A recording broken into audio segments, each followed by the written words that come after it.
सनातन के लेकिन ऊपर लेकिन बोलना, लेकिन सुमित जी, हिंदुओं पर बोलना। जिस तरह से आपके पार्टी का स्टैंड आया, अभी हाल में राजनाथ सिंह का एक साक्षात्कार वायरल हुआ जिसमें वो उन दिनों की बात कर रहे थे जब देश में इमरजेंसी लगी हुई थी, उनका माँ का निधन हो गया, वो उसमें शामिल नहीं हो पाए। तो अब आप लोग इमोशनल कार्ड खेल रहे हैं, लेकिन जब आपकी पार्टी सत्ता में होती है, देश में आतंकी घटना क्यों नहीं होती है?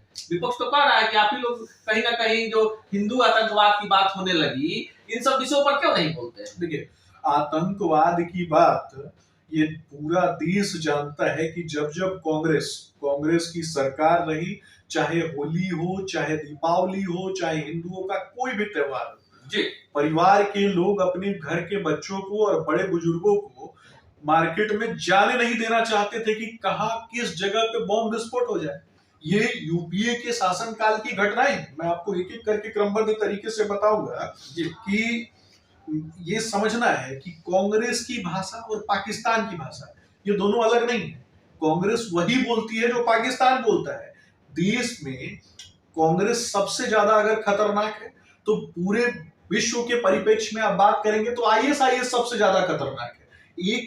एक आतंकी संगठन है और एक राजनीतिक संगठन है, लेकिन दोनों का जो मूल चरित्र है, दोनों का मूल स्वभाव है, वो डिस्ट्रक्टिव मेंटालिटी से जुड़ा हुआ है। आईएसआईएस बम से हमला करती है और कांग्रेस देश की जड़ों को कहीं ना कहीं दीमक की तरह खोखला करने का काम करती है। मैं पूछना चाहता हूं, जम्मू कश्मीर में कांग्रेस के एक नेता हैं जिनका नाम सगीर खान है। सगीर खान ने कहा था कि अगर कांग्रेस की सरकार आती है तो जो भी आतंकी घटनाओं में जो भी आतंकवादी बोल करके मारे गए जो लोग हैं, यानी हमारी नजरों में, हमारी सेना की नजर में जो आतंकवादी हैं, उन आतंकियों के परिवार को 1-1 करोड़ रुपया दिया जाएगा। राहुल गांधी को इस पर शर्म नहीं आई क्या? राहुल गांधी को इस पर जवाब नहीं देना था क्या? अब देश में सबसे बड़ी घटना क्या थी? आतंकवाद से संबंधित अगर 2 घटनाओं का जब हम उल्लेख करेंगे तो एक तो संसद के ऊपर हमला और दूसरा ताज होटल के ऊपर हमला।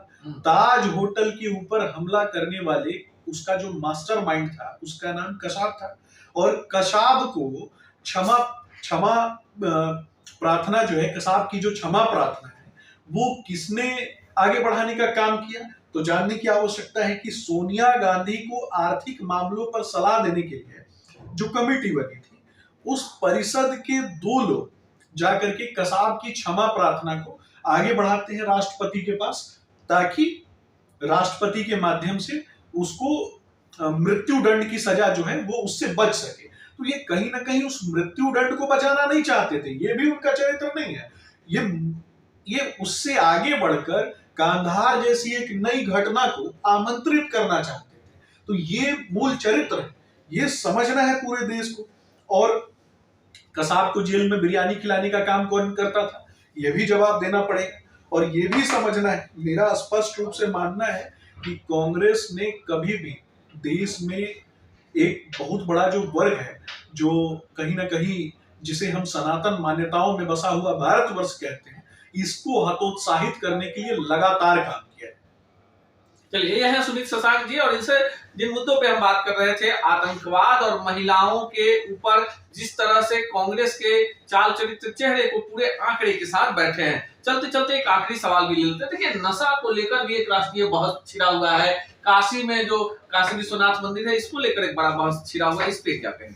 देखिए, मैं आपके चैनल के माध्यम से बताना चाहता हूँ संपूर्ण देश को और संपूर्ण देश के युवाओं को, जब राहुल गांधी काशी से गुजरते हैं तब वो युवाओं को क्या बताते हैं? काशी के युवाओं को बताते हैं कि नशेड़ी है, शराबी है। ये कहीं ना कहीं ये स्ट्रेटेजिक तरीके से युवाओं को नशेड़ी और शराबी बताया जाना क्या लगता है पूरे देश को? और युवाओं को क्या लगता है कि सिर्फ काशी के युवाओं को बताया गया? ये काशी के युवाओं को नहीं बताया गया।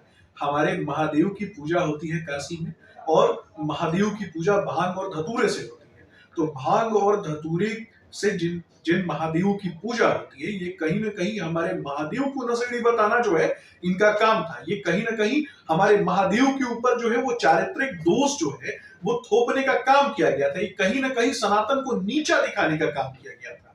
ये कांग्रेस का, राहुल गांधी का, वाड्रा का, ये पूरा का पूरा जो गांधी नेहरू परिवार है, जो गांधी सरनेम को लेकर के ढोता है, तो ऐसे लोग जो है ना बहुत ही स्ट्रेटेजिक तरीके से देश की एकता और अखंडता को खंडित करने के लिए, सनातन को तोड़ने के लिए, हिंदुत्व को नीचा दिखाने के लिए, अपमानित करने के लिए ये लोग इस प्रकार की बातें करते हैं। दक्षिण भारत में एक सम्मेलन होता है, उस सम्मेलन का नाम है सनातन विरोधी उन्मूलन सम्मेलन, और उस सम्मेलन में स्टालिन जाकर के क्या कहता है कि सनातन डेंगू है, मलेरिया है, सनातन एड्स है, और सनातन की तुलना विभिन्न बीमारियों के साथ की जाती है। और जब इस सम्मेलन का शाब्दिक रूपांतरण करेंगे तो इस सम्मेलन का मतलब होता है कि हिंदुत्व को समाप्त कर देने के लिए एक सम्मेलन। तो इनके साथ गलबहियां कौन करता है? इनके साथ गलबहियां करने वाले व्यक्ति का नाम है तेजस्वी यादव, इनके साथ गलबहियां करने वाले व्यक्ति का नाम है तेज प्रताप यादव, इनके साथ गलबहियां करने वाले व्यक्ति का नाम है राहुल गांधी, इनके साथ गलबहियां करने वाले व्यक्ति का नाम है लालू यादव। तो इस प्रकार के जो लोग हैं जो सनातन को खत्म करने की बात करते हैं, मैं तो बिहार की जनता से पूछना चाहता हूं, पूरे एक वर्ष जो हमारे बिहार के युवा हैं वो जा करके दूसरे राज्यों में कमाते हैं ताकि हमारी माँ बहन जो है वो छठ पूजा कर सके। तो जो हमसे गुण, गोत्र, धर्म, पूजा पद्धति, हमारे माथे का तिलक और कहीं ना कहीं हमारी छठ पूजा को जो छीन लेना चाहता हो, ऐसे लोगों के साथ क्या कोई बिहार का व्यक्ति खड़ा हो सकता है क्या?